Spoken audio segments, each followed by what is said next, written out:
उपस्थित सभी साथियों को आज बुधवार सुबह 6 से 7 की प्रोग्राम में आप सभी साथियों को मेरा प्यारा भरा नमस्कार। साथ में स्टार्ट करने से पहले मैं सभी साथियों से यही कहूंगा, जय श्री राम। प्रभु श्री राम के दर्शन कीजिए, इनको याद कीजिए और इनसे आप क्या मांग सकते हैं वो मांग सकते हैं, क्योंकि इनकी जीवन शैली से जो आज प्रोग्राम होने वाली है, ज्यादातर पॉइंट्स इनके जीवन शैली से ली गई है। श्री राम कौन थे, कहां से आए थे, कैसे इनका भगवान का रूप, किस प्रकार से भगवान बने, ये थोड़ी सी चंद आपको हम बताने की कोशिश करेंगे। इनके जीवन शैली से हमारे जो भी हम वर्क करते हैं, जो भी बिजनेस करते हैं, इनके जीवन शैली से जुड़ा हुआ है। जब कोई भी कार्य स्टार्ट करते हैं तो हम क्या करते हैं, पूजा पाठ करते हैं। पूजा पाठ करके शुभ मुहूर्त देखकर उस कार्य को स्टार्ट करते हैं। आज की वेबिनार सेशन स्टार्ट करने से पहले प्रभु श्री राम के दर्शन करके स्टार्ट करने जा रहे हैं। और कहा भी गया है, प्रभु राम का नाम लेने से जो भी कष्ट होता है वो सारे दूर हो जाता है। तो आइए श्री राम का नाम लेकर सफलता के रास्ता में सबसे पहली जंग आपको इन्हीं के साथ होगा। सबसे पहली लड़ाई आपको कुदरत से ही होने वाली है। आज की वेबिनार सेशन में कुदरत आपको हर हमेशा चैलेंज देती है और कुदरत हर हमेशा परीक्षा लेती है।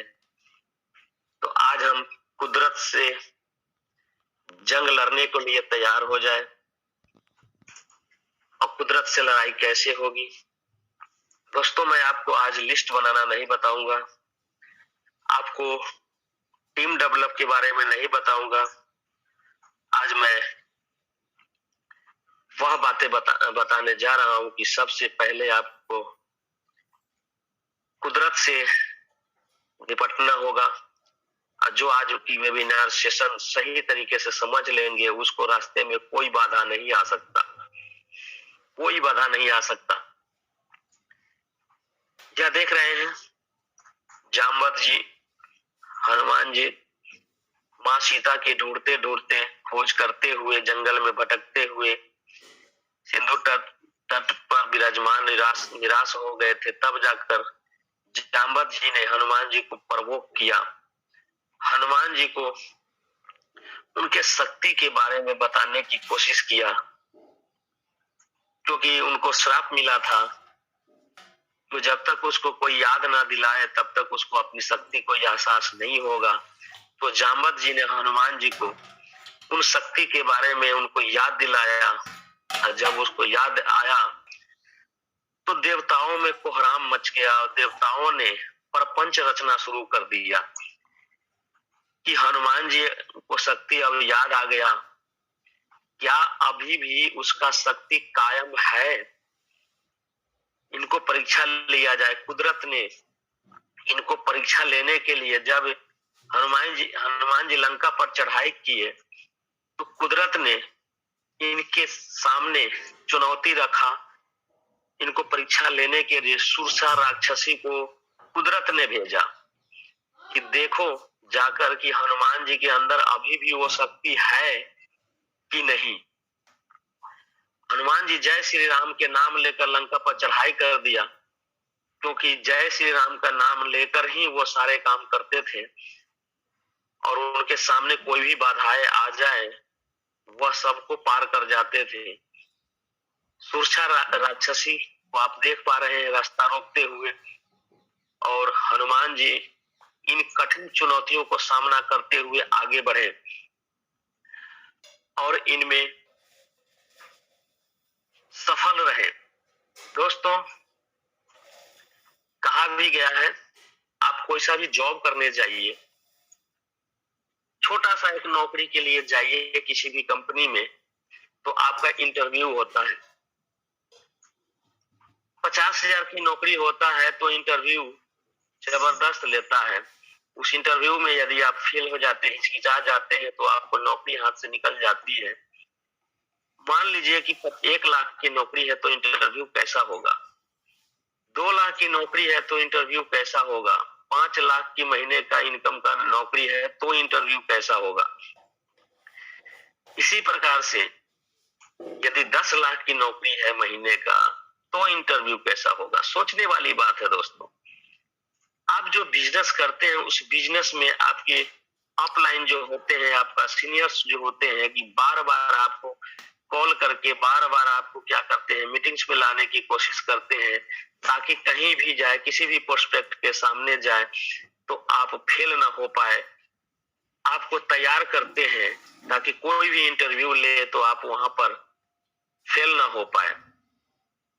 तो यह उदाहरण मैं आपको इसीलिए बता रहा हूं कि एक छोटा सा नौकरी लेने जाते हैं तो इंटरव्यू कैसा होता है, और ये सारे कुछ होता है नौकरी करने से पहले। कुदरत, ये सारे इंटरव्यू वगैरह जो होता है, सारे कुदरत का खेल होता है। यह कोई मजाक नहीं है, ये कुदरत का खेल होता है, ये सच्चाई है। दोस्तों, मैं बताना चाहूंगा दिल्ली कर्नाटका की मैच की कहानी। एक लड़का वो अपने घर आया, पता चला कि उनका पिताजी गुजर गए हैं। उसकी माँ बोली, योर फादर एक्सपायर्ड, यानी तुम्हारा पिता गुजर चुका है। यह लड़का ने 46 करके नॉट आउट होकर आया था। अगले दिन उनको खेलने जाना था और माँ ने बोली कि तेरा पिता गुजर चुका। ये दर्द भरा कहानी आप सुनकर भावुक हो जाएंगे कि क्या बीत रहा होगा इन शख्स के ऊपर जिसका पिता एक्सपायर हो गया है, दूसरे दिन खेलने जाना है। ये कोई मजाक नहीं है दोस्त, यह सब कुदरत का खेल है। ये सब खेल कुदरत खेल रहा है। कुदरत शोहरत देने से पहले परीक्षा लेती है, आगे बढ़ने से पहले परीक्षा लेती है। यह लड़का ने अपने कोच को फोन लगाया, राजकुमार शर्मा को। वह कहा कि सर अब मैं क्या करूं। तो पता है इनका कोच ने क्या कहा? राजकुमार शर्मा ने कहा कि तुम्हारे सामने समस्या है और तुझे देश बुला रहा है, तुम्हारे प्रशंसक बुला रहा है, तुम्हारे फॉलोवर बुला रहा है, तुम्हारे चाहने वाले बुला रहा है, तुम्हारा टीम बुला रहा है। आज तेरे सामने समस्या है, अब तू क्या करेगा ये तेरे ऊपर निर्भर है कि कैसे क्या करना है।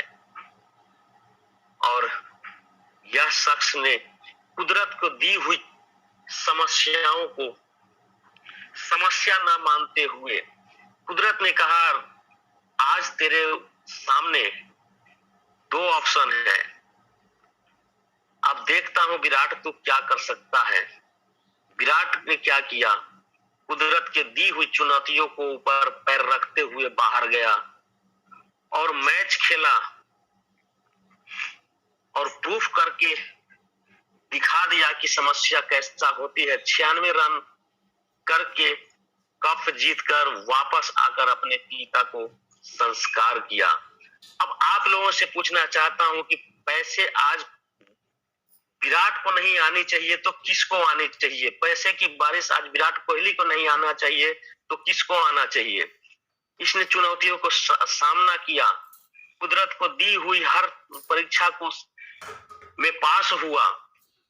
कुदरत, दोस्तों ये बात को याद रखिएगा, जहां आप कुदरत को दी हुई परीक्षा में पास हो जाते हैं तो आपके सामने कोई भी बाधाएं आती हैं, आपकी रास्ते में कोई भी संकट आती है, तो कुदरत आपसे पहले, कुदरत आपके साथ होती है। आपकी कोई सा भी रास्ता होता है, कोई सा विकट घड़ी आता है, वहां पर कुदरत उस सारे विकट घड़ी को दूर कर देता है और आपके साथ हमेशा वो आपके साथ रहता है। इसीलिए मैंने शुरू में ही कहा था, प्रभु राम का नाम लेकर आप इस सेशन को सुनिए और ध्यान से सुनिए, लास्ट तक बने रहिए, क्योंकि आपको यहाँ से बहुत कुछ मिलने वाला है। कुदरत हर हमेशा आपको परीक्षा लेगी दोस्त, हर हमेशा। किसी भी घड़ी में कोई जरूरी नहीं है कि आप नेटवर्क मार्केटिंग करते हैं, कोई जरूरी नहीं है कि आप मल्टी लेवल मार्केटिंग करते हैं, कोई जरूरी नहीं है कि कोई बिजनेस करते हैं, जॉब करते हैं या खेती गृहस्थी करते हैं, कुछ भी करते हैं दोस्तों, कुदरत हर हमेशा आपका परीक्षा लेती है, हर हमेशा आपका परीक्षा लेती है दोस्तों। यह शख्स ने कप जीत कर आया, मैच खेल कर आया और अपने पिता को संस्कार किया।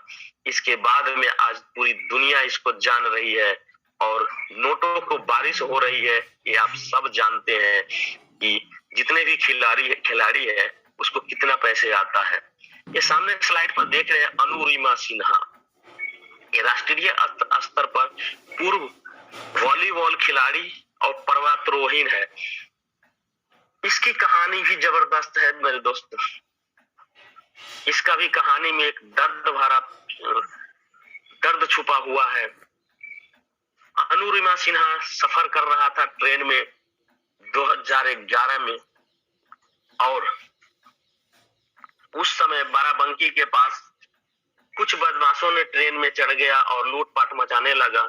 इसके भी गले में चैन था, इससे भी छीनने की कोशिश किया। देखिए दोस्त, कुदरत कैसे खेल खेल रही है अनुरिमा सिन्हा के साथ। एक 23 साल की उम्र की लड़की जो वॉलीबॉल खिलाड़ी थी और सारे कोच को जनरल डिपार्टमेंट में बैठी हुई थी और सारे कोच को लूट रहा था बदमाशों ने, डकैतों ने, और इनके गले में भी चैन था। वो चैन छीनने की कोशिश किया, अपना एटीट्यूड दिखाई। इसने उसको चैन छीनने ना दिया तो बदमाशों ने इसको उठाकर ट्रेन से बाहर फेंक दिया। जैसे ही बाहर फेंका, यह दूसरे ट्रेन से टकराई, फिर दूसरे ट्रेन से टकराई, दोनों ट्रेन से टकराते हुए नीचे गिरी और इसको पैर कट गया दोस्त। आप ये हॉस्पिटल का सीन देख रहे हैं, इसका पैर कट गया और दूसरा पैर फ्रैक्चर हो गया, स्पेन में फ्रैक्चर हो गया। ट्रैक पर तड़पती रही, बिलखती रही, चिल्लाती रही और चिल्लाते चिल्लाते बेहोश हो गई।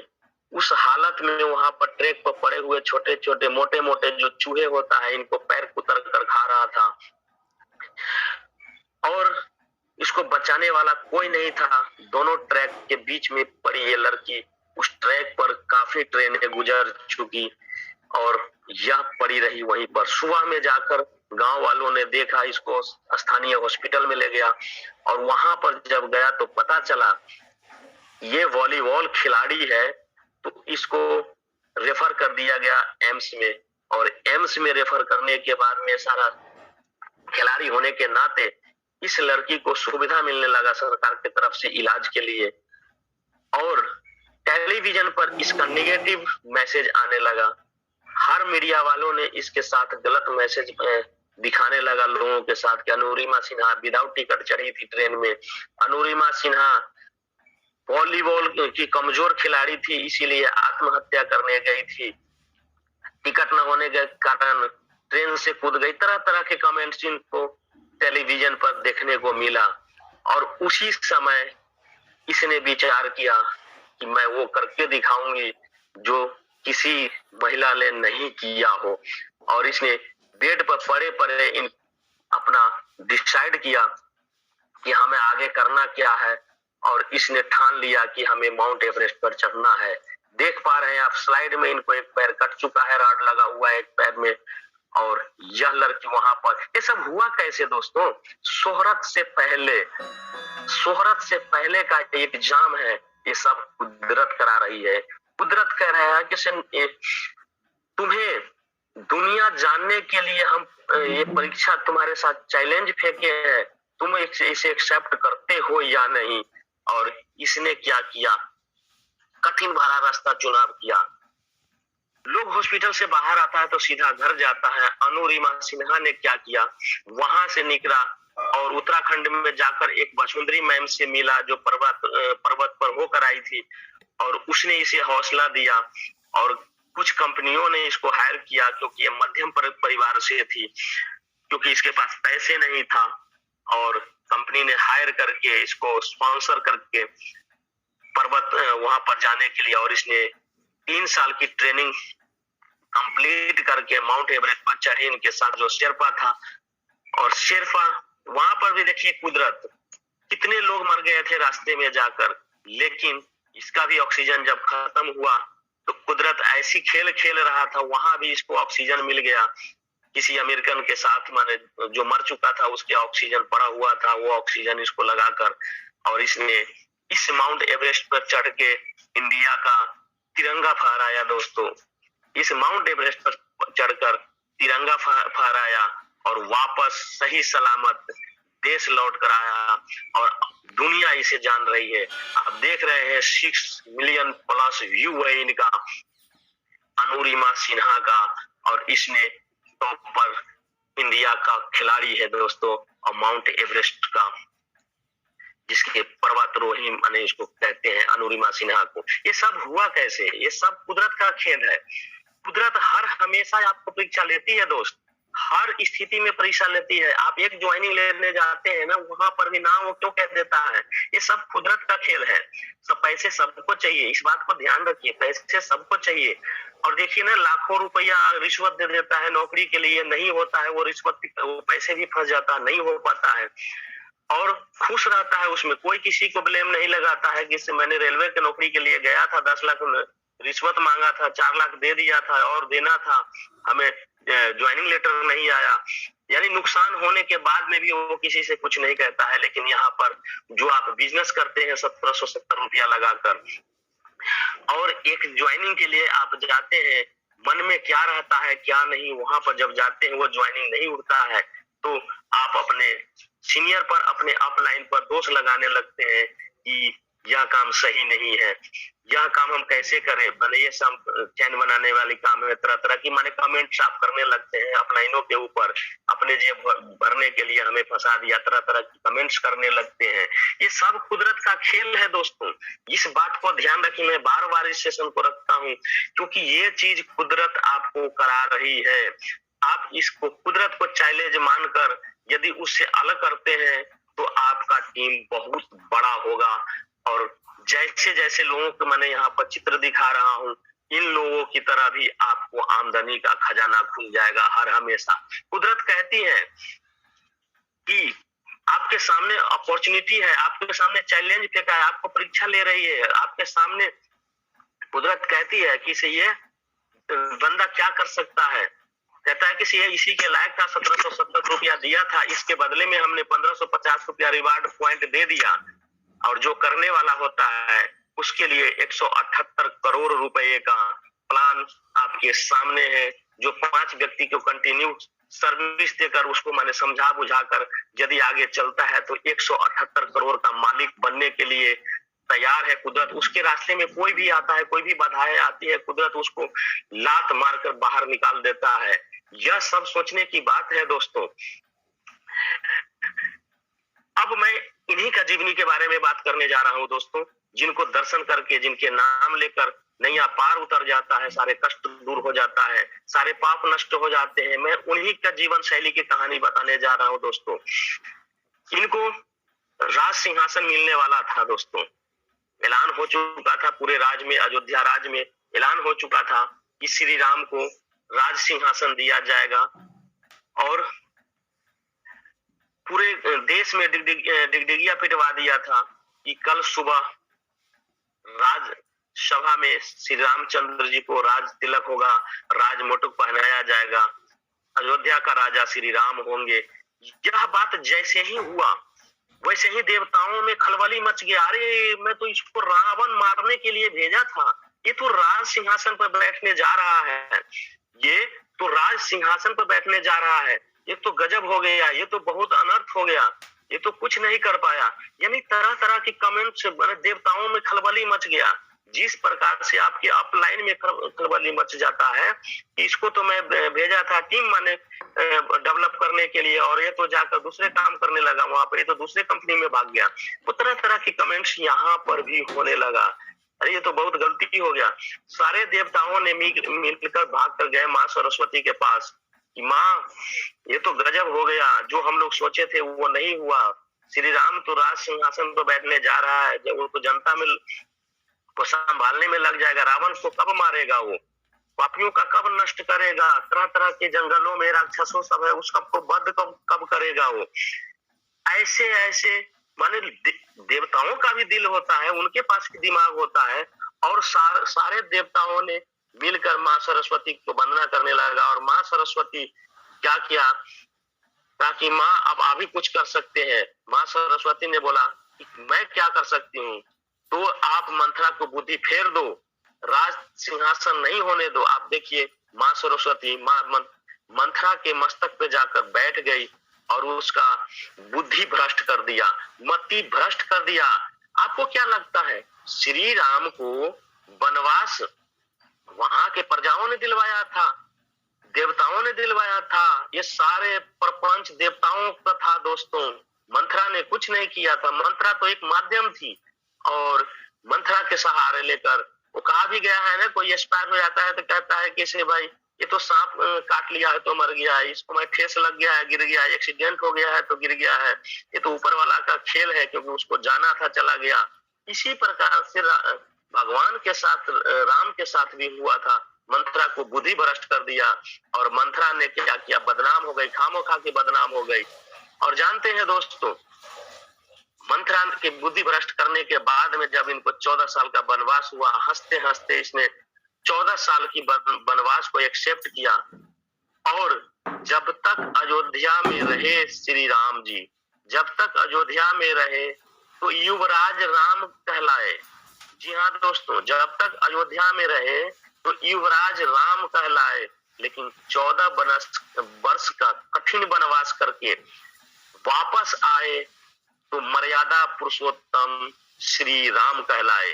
जी हाँ दोस्तों, मर्यादा पुरुषोत्तम राम तब कहलाए 14 साल की वह कठिन वनवास कंप्लीट करके आए। वही आपको ध्यान रखना है कि जिस प्रकार से प्रभु राम 14 साल के वनवास करके मर्यादा पुरुषोत्तम राम बने, आप कैसा लीडर्स बन सकते हैं। यह एक लीडर्स था, उस अपने जमाने का एक लीडर्स था। इनके जीवन शैली से सिर्फ मोटिवेट ही होता है लोग, इनको जीवन शैली को देखें, इनके जीवन शैली से मोटिवेट होइए। कितना कष्ट इनको आया, सभी आदमी देखे हैं रामायण, टेलीविजन पर देखे हैं, रामायण पढ़ नहीं पाते थे लेकिन टेलीविजन पर तो देखे हैं।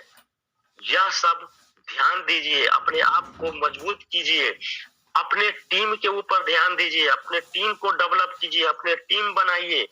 जब आपको एक परफेक्ट लीडर कहलाना है, दुनिया आपको एक परफेक्ट लीडर के नाम से जानना जाए, यह जानने के लिए आपको कोई भी परीक्षा आ जाए, आपके पास कोई भी कुदरत का परीक्षा आ जाए, उसको आपको एक्सेप्ट करना है, एक्सेप्ट करते हुए आगे बढ़ना है। दोस्तों, आज के वेबिनार सेशन में प्रभु श्री राम का नाम लेकर मैंने स्टार्ट किया था और प्रभु श्री राम की जीवन शैली को मैंने आपके सामने रखा, कुछ छंद, कुछ लोगों की कामयाबी को रखा।